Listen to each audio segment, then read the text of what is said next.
So with that, I'd like to invite our first keynote speaker to join me on stage.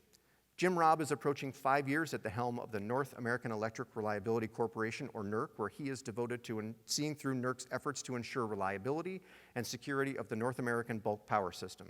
Jim heads the Electric Reliability Organization, or the ERO, through which several key programs he helps monitor, forecast, and analyze risk, cyber and physical security, situational awareness, and more, working to keep our power system up and running reliably. Jim has a little bit of experience in the industry with over 35 years working in the energy sector. He's held executive roles at Eversource Energy, Reliant Energy, and McKinsey & Company. Jim is a trustee at NERC, a member of the Electric Sector Coordinating Council, where he and I serve together, and the United States Energy Association Board. In 2020, Jim was appointed chair of the Group of Experts on Clean Energy Systems for the United Nations Economic Commission for Europe. With that, I would ask you to help me in welcoming NERC President and CEO, Jim Robb. Sir. Thanks, Todd. That was a very generous introduction. It's a real pleasure to be here, and you've got quite a crowd again this year, so congratulations. This is obviously a very, very challenging time for the power sector. We've had a number of very high-profile events over the last several years, and certainly is occupying an awful lot of my time and my team's time and energy. What's important, and why I think this is such an important forum, is that many of the issues and challenges that we're starting to see are really coming at us through the generation side of the business, which is a little bit different than kind of what we dealt with when ERO was originally stood up in the mid-2000s. And those issues are particularly around fuel supply and energy production. And I'll talk a little bit about kind of how we see those issues playing out from our perspective, with full acknowledgement that they probably look a little bit different from yours. But I think this is a great opportunity for discussion and alignment. I'm going to focus today on reliability, which is not to discount all the issues surrounding security. The security environment, which we play a big role in as well, is quite acute, and that's true whether it's cybersecurity or physical security. Manny Cancel, my friend and colleague who leads the Electricity ISAC, is on a panel later today, and he'll be able to talk more about the specifics of how we see the trends in the threat environment, both physical and cyber, playing out, and talk a little bit about the work that we're doing in response to the FERC directive on physical security. But I'm going to focus these comments primarily on the reliability outlook and risk mitigation priorities as we see them. So let me talk a little bit about the reliability risk environment. First of all, it's clearly dominated by the changing resource mix that we're seeing across the sector that Todd alluded to. We're seeing significant retirements of traditional generation and what we call the essential reliability services that they provide to the grid and make the grid operate. We're clearly seeing issues with the interdependence between electricity and natural gas that were exposed in Technicolor in the Winter Storm Uri event. And we're seeing a tremendous amount of investment in inverter-based resources, which are asynchronous, right? Very unfamiliar to those of us that grew up with the synchronous grid and synchronous spinning mass generation. And a lot of those inverters are coming on the distribution side of the business as opposed to the bulk power, the bulk electric system as we define it. All that brings issues that need to be studied and understood. None of them insurmountable, but all of them important to have very clear-eyed views on. Second, we're seeing a clear change in the weather environment that the industry needs to perform against. We're seeing more and more examples of extreme weather, and it's always important to say that by extreme we don't mean infrequent. What we mean are systems that are increasingly what we call broader, deeper, and longer. Broader in terms of the area of the continent that's being impacted by them, longer in duration, and deeper in terms of the temperatures or conditions that we're seeing, either hotter than normal or colder than normal. All of those bring with them complexities related to how to plan and operate the grid. And of course, the security environment that we're operating in is highly complex, whether it's a result of the software vulnerabilities, which are being uncovered and discovered at an unsustainable rate. Manny will talk about that, whether it's the capabilities of organized cyber criminals and nation states playing out through ransomware, which we had a number of very high-profile ransomware events over the last several months, or the physical attacks which are occurring to the grid. And we had 3 very high-profile events in the last 6 months. The Moore County attacks in North Carolina, the Christmas Day attacks in the Seattle-Tacoma area, and the plot that the FBI foiled outside of Baltimore. Very concerning, very complex. And again, Manny will talk more about those this afternoon. But as we kind of think about that risk environment from NERC's perspective, we've distilled those down into kind of 4 important themes that's focusing our work. The first we kind of theme is energy, which is all around kind of the resource mix changes, dealing with extreme weather, and getting a handle around fuel supply, and how that translates to the sector's ability to provide energy 24 hours a day, 7 days a week, 52 weeks a year.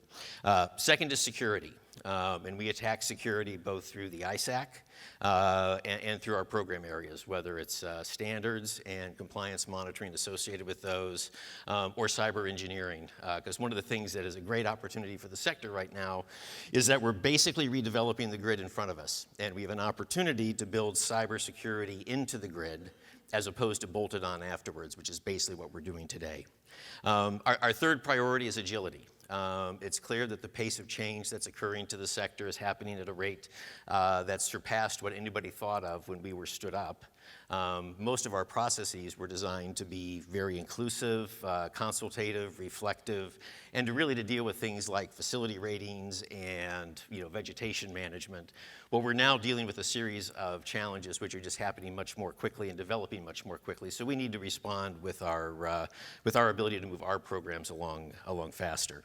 And then fourth, we're very focused on sustainability, and I don't mean that in the ESG sense, but our own institutional sustainability, taking out risk, eliminating single points of failure, investing in our own security practices, because we steward a tremendous amount of data on behalf of the industry that we need to have the same kind of cybersecurity protections that the best of the industry has in our little company.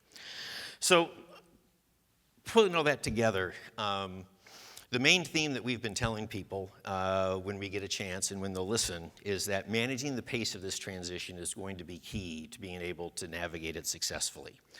And we've seen through our reliability assessments a steady decline in the risk profile of the sector over the last 5 years. And that's in spite of very strong aggregate performance, but the risks are clearly growing. The decline in solid fuel generation, and in particular, what we call essential reliability services, voltage support, frequency response, the ability to ramp, the ability to dispatch, all of those things that are disappearing as spinning mass generation comes off the system is very concerning. Second, we're increasing our dependence on natural gas. And it has obviously inherent supply risks, particularly during extreme weather conditions when it's very, very cold. We're adding lots of asynchronous resources onto the grid, and they're different. People ask me, are they better or worse? And my answer is neither. They're different than what we're used to. And we need to be able to ensure that they've been studied appropriately and that they're integrated appropriately onto the grid. And that leads to the third, which is the IBR performance and the integration issues. And I'm sure some of you have read our reports around events in places like Odessa, Texas, where very, very small disturbances on the grid end up getting magnified. And in this last event last summer, we lost about 2,500 megawatts, so the equivalent of 2.5 nuclear units, all because of a fairly small disturbance that the inverters didn't respond to the way we would like them to. So there's work to be done on making sure that inverters contribute to reliability. And then the third concern is the exposure to extreme weather, as I mentioned. And that hits us in a number of ways. One is demand, particularly if you have electric heat. And you're in a heat pump market. Once the temperature drops to a point where the heat pumps can't perform and you switch to electric resistive heating, the demand goes pretty much vertical. And that, I think, is going to end up being one of the main headlines coming out of our inquiry into Winter Storm Elliott. Weather obviously affects delivery infrastructure, whether it's ice, wind, wildfires, and now weather has a real meaningful impact on generation. whether it's fuel supply, if it's wind or solar. Is there too much wind, not enough wind? Cloud cover, snow covering the panels, all those issues. And also gas, right? Is gas going to show up on the really cold day when you really need it? And then the third major area of concern is, or issue to get our heads around, is the load growth that we're seeing. In our long-term reliability assessment we published last December, first time we've seen aggregate load growth. And that's all due to electrification policies, whether it's transportation, which is obviously moving forward at quite a substantial pace in parts of the continent, or the transition towards space heating with heat pumps. So a lot going on, and all worthy of some sober thinking and analysis. I want to talk a little bit about cold weather preparation, because I know that's an event that's quite timely right now. I think it's important to note that we've had 3 major cold weather events in the last 5 years, 2018, 2021 with Uri, and 2022 with Winter Storm Elliott. And we had 5 in the last 12. You'd have to add in the polar vortex from 2014 and the Texas cold weather event from 2011. There are a number of common themes across these events. One is generator plant preparedness and the ability to operate under the temperatures and conditions that were presented, and whether the generators were effectively communicating with the reliability coordinators and the balancing authorities of their limitations. And so the BAs and the RCs are getting caught by surprise. That's a problem. Second is fuel supply. That's particularly true of natural gas, whether it's infrastructure related, as we saw in Winter Storm Uri, or supply related, where non-firm purchases don't show up. And then third is the demand forecast, whether that's a function of temperature or the function of how demand relates to temperature, particularly when it gets very, very cold. So we've filed, following the 2018 winter event, a first round of winterization standards. We updated them last fall following the Winter Storm Uri report. I will say I was very disappointed in EPSA's opposition to those standards and the filing yesterday asking for rehearing. I think that reflects a bias towards inaction when action is clearly called for. I'm very appreciative of FERC's approval, and I note that they shared similar concerns that we had when we filed the standards as to whether or not they were actually meaty enough to address the issues that need to be addressed. Natural gas and electric coordination continues to be a vexation. I talked with Todd about that last night. Really encouraged the sectors to get together and figure out how to solve the problem, particularly the 3 to 4 days or 5 to 10 days a year that are going to be very, very problematic, because it's under those conditions when the sector can't perform that citizens take things into their own hands, right? And that's why we get people, heating themselves up in cars in their garages and asphyxiating themselves. So I think it's really important that we figure out how to solve for those extreme conditions. I think the NASB forum that was stood up following the Winter Storm Elliott, or the Winter Storm Uri report, has done some very good work at dimensioning the challenges again. But I think we know what the challenges are. We need to figure out how to solve them. And so I think that's work that's going to continue to need to be done. So let me talk a little bit from my perspective on what I'm calling my 10 priority areas for action. And this is for the industry ecosystem writ large, not just NERC. First of all, it's clear, as I said, the pace of this transition needs to be managed.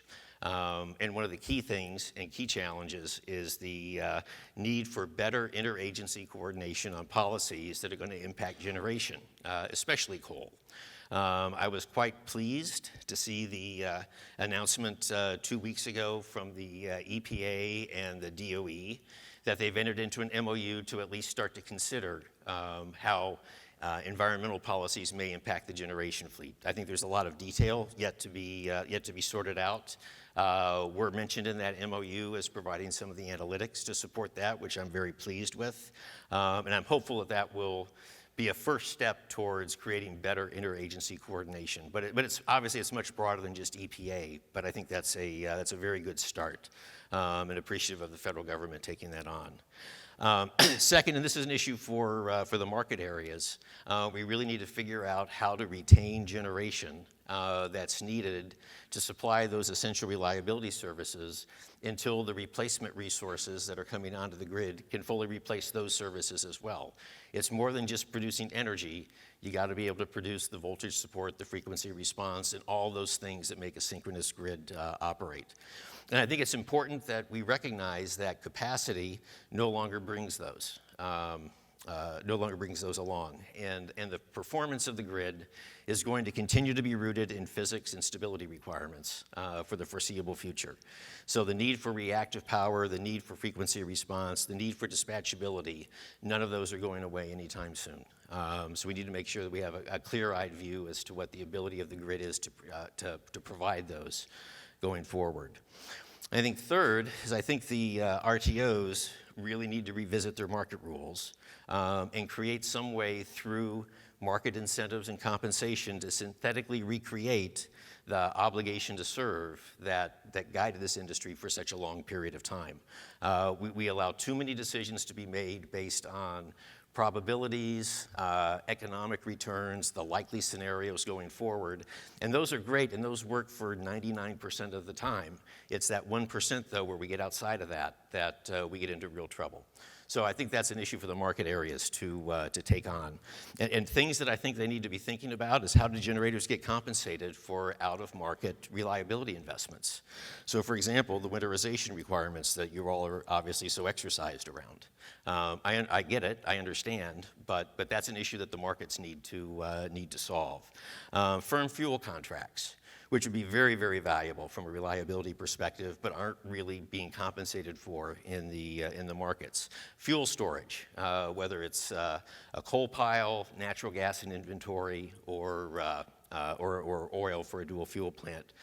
Again, those should be managed on a reliability basis in addition to whatever economic advantages they may bring. And we probably need to figure out a way to keep some amount of, in case of emergency, break glass capacity around. Capacity that may run very, very little, but boy, on one of those really cold days or one of those really, really hot days, you'd really like to have that station able to operate. So I think those are the issues that market areas like PJM and so forth, as they look at their capacity markets, as they look at their market designs, they really need to start taking these issues into consideration and figure out whether they can send the right sort of signals to the merchant sector to do the right things for reliability in addition to optimizing cost and capital deployment.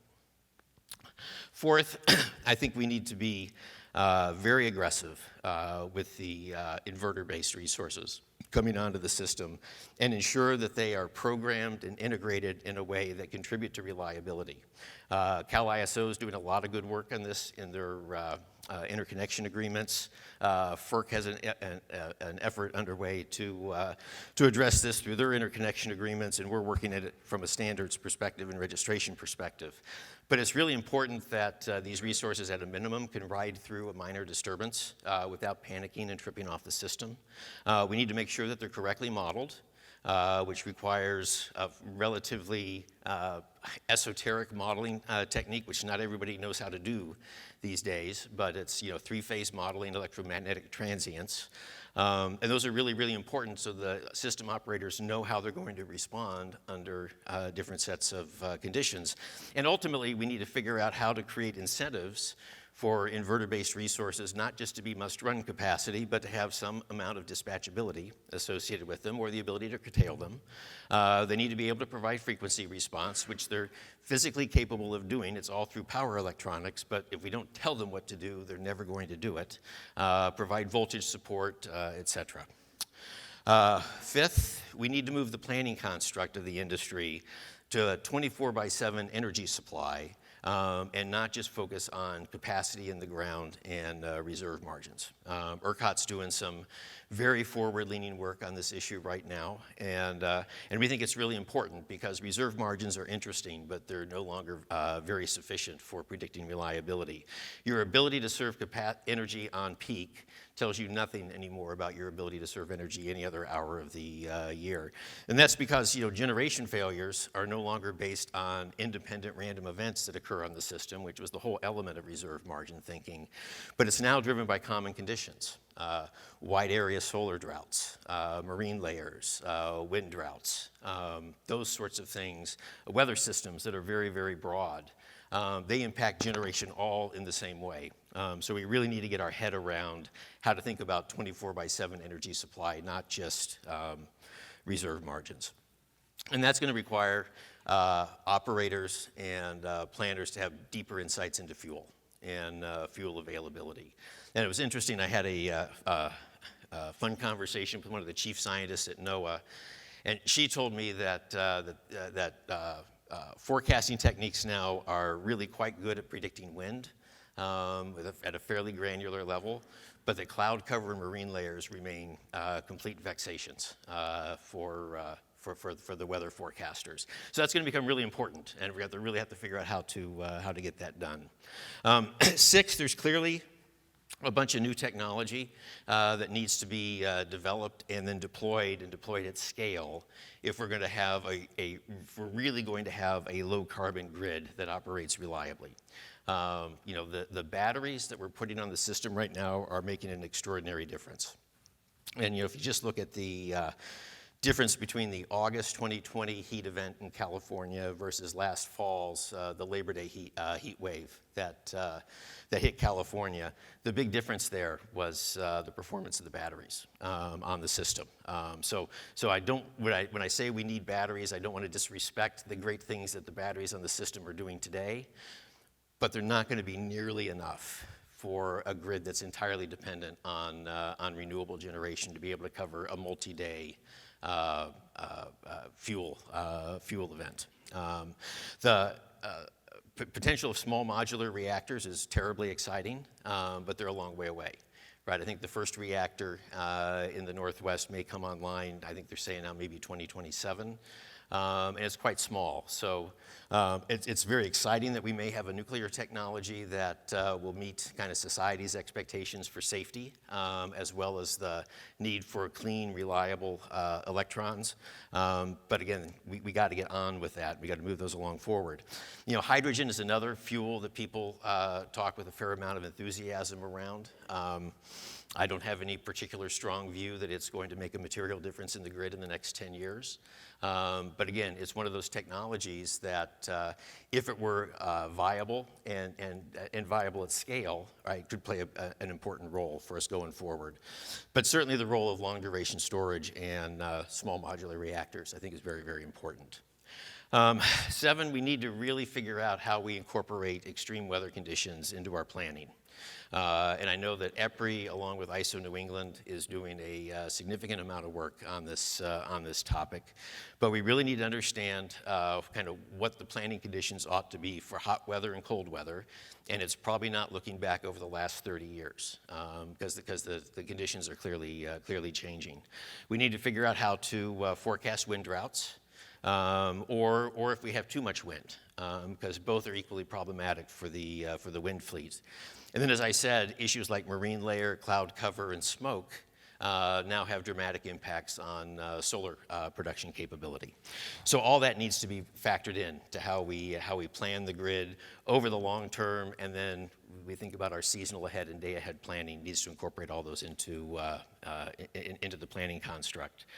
8th, we're going to need a lot of investment in infrastructure, whether that's electric transmission, which is going to be necessary to either unlock renewables or simply just buttress the system and create more resilience and different paths for getting power from one part of the grid to another. And we're going to need investment in natural gas transmission and storage to create resilience and manage things like the very aggressive ramp rates we see in markets where solar is such a big part of the grid.